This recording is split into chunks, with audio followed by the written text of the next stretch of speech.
آج میں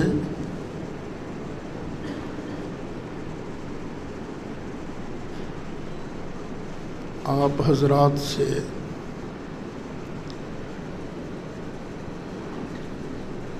کچھ دل کی باتیں کرنا چاہتا ہوں۔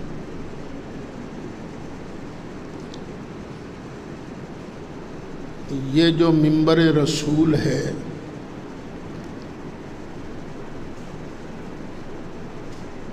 اس کا حق تو ادا کرنا پڑتا ہے۔ بندہ منبر سنبھال لے اور پھر اس کا حق ادا نہ کرے تو قیامت کے دن تو پوچھا جائے گا نا۔ یہ اللہ تعالیٰ کا بڑا مجھ پر کرم ہے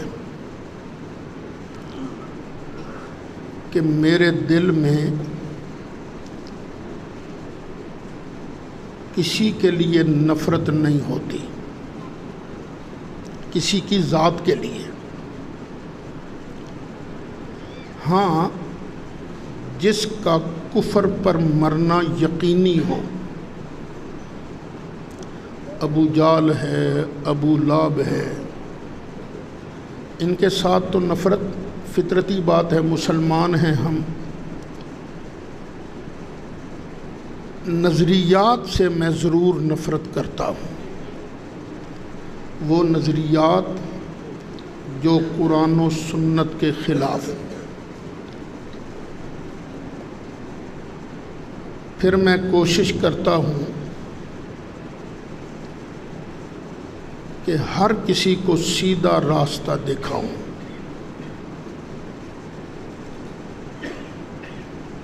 پچھلے الیکشن میں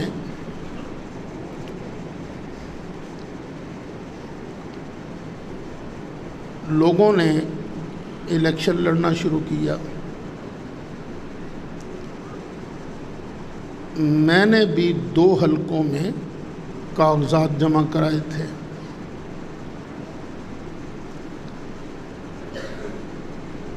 اور میرے کاغذات جمع کرانے سے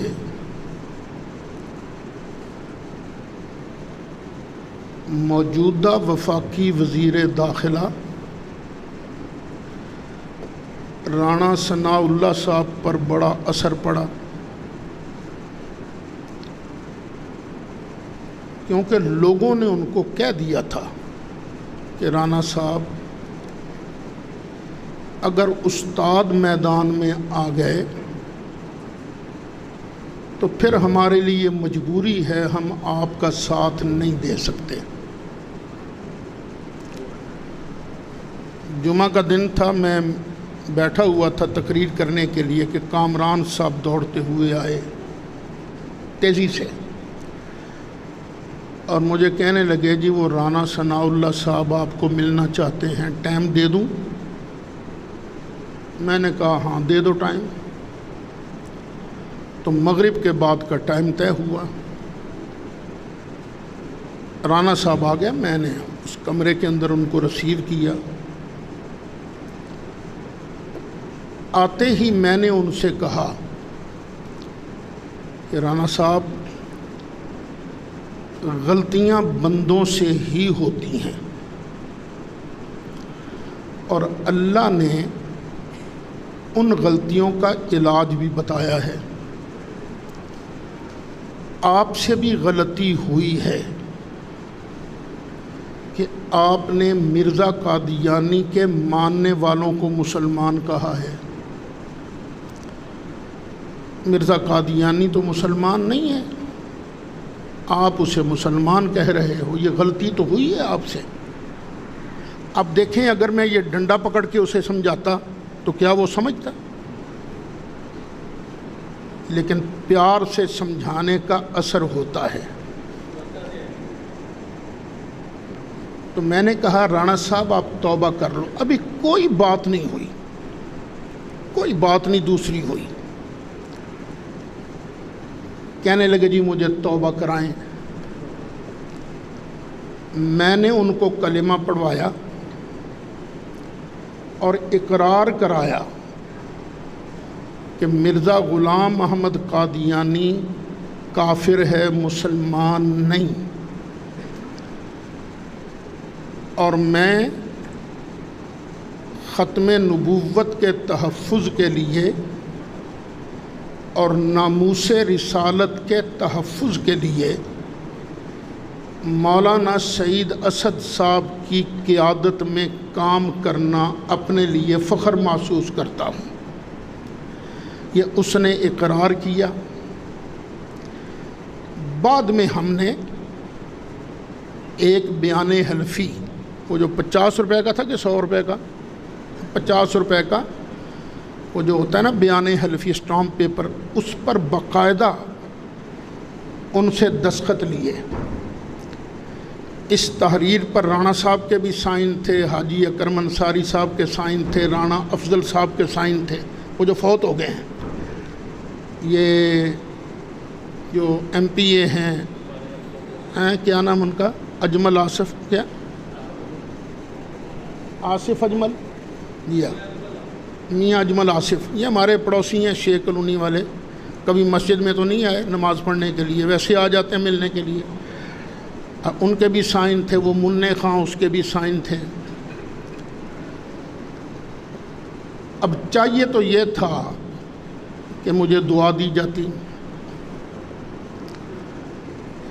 اچھا، پھر میں نے ان سے پوچھا، ہاں اب بتائیے رانا صاحب آپ کیوں آئے ہیں؟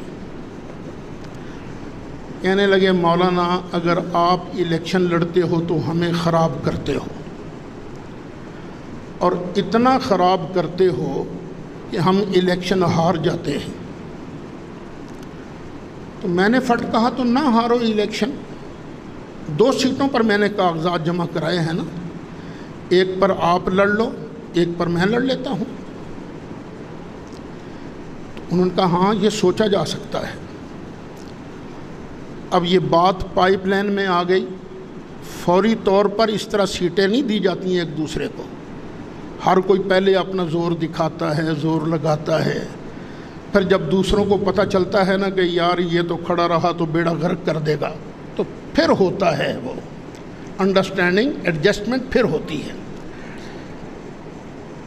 لیکن رات ملاقات ہوئی، فیس بک پر خبریں آئیں، تو مجھے تحریک لبیک کی طرف سے وہ سوشل میڈیا پر پیغام آ گیا، جی ہم نے سعید اسد کو جماعت سے نکال دیا ہے۔ میں نے اس کے جواب میں پھر الیکشن سے وڈرا کر لیا۔ میں نے کہا میں اپنوں سے کیا لڑوں گا میں۔ اب اس کے بعد ان کے ورکروں نے کروڑوں روپے کا الزام مجھ پر لگایا کہ سعید اسد نے رانا ثناء اللہ سے کروڑوں روپے لے لیے۔ وہ جو پیسے لیتا ہے نا پھر وہ نظر بھی آتے ہیں۔ اب میں مسجد میں بیٹھا ہوں، قرآن شریف کھول کر آپ کے سامنے بیٹھا تھا، میں نے رانا صاحب سے آج تک چائے کی پیالی بھی نہیں پی، بلکہ وہ جب آئے تو میں نے ہی ان کو چائے پیش کی۔ ہاں جب وہ جیت گئے تو وہ اور میاں اجمل آصف مٹھائی لے کر آئے تھے۔ وہ بھی مٹھائی میں کہاں کھا سکتا ہوں، شوگر کا مریض ہوں، تھوڑی سی چکھی تھی وہ مٹھائی، میں نے قبول کر لی، وہ جیت کے آئے تھے۔ لیکن عرض کرنے کا مقصد یہ ہے کہ اس وقت بھی میرے خلاف سوشل میڈیا پر طوفان بدتمیزی بپا کیا گیا، لیکن میں نے کبھی ٹچ تک نہیں کیا۔ میں نے کہا ٹھیک ہے، یہ نوجوان ہیں، بس ٹھیک ہے، لگے ہوئے ہیں، کرتے رہو، حساب کتاب تو ایک دن ہونا ہے نا۔ لیکن کچھ باتیں ایسی ہیں اگر نہ بولوں تو میں مجرم ٹھہرتا ہوں۔ وہ یہ بالفرض میں اگر آپ کو کہہ دوں اور دنیا میں جتنے بھی پیر ہیں وہ میری جوتی کے برابر نہیں ہیں، تو آپ کیا کہو گے سعید صاحب نے ٹھیک کہا؟ یہ کون کہہ سکتا ہے؟ نبی بھی یہ نہیں کہتے۔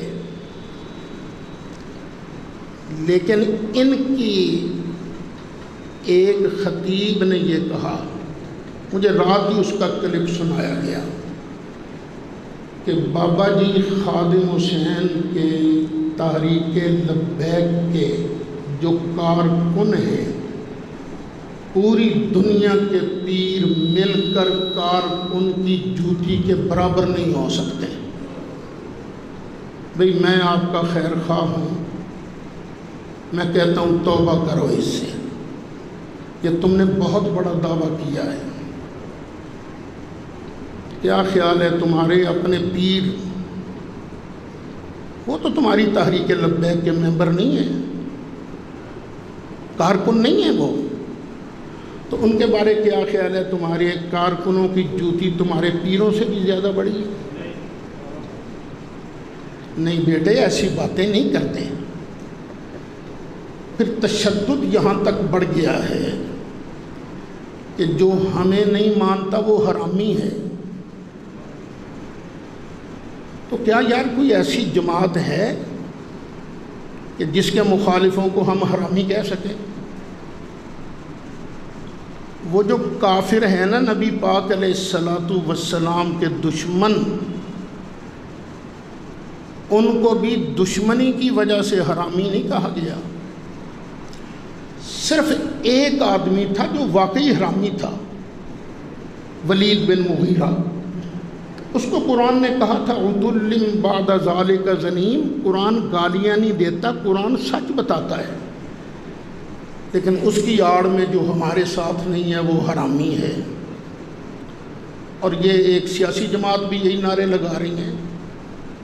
اسی سیاسی جماعت کی موافقت نہ جنت لے جائے گی، نہ مخالفت جہنم میں لے جائے گی۔ جنت لے جانے والی شے ہے تو میرے مصطفیٰ علیہ السلام کی غلامی ہے، بس۔ کیا یہ ٹھیک ہے کہ نہیں؟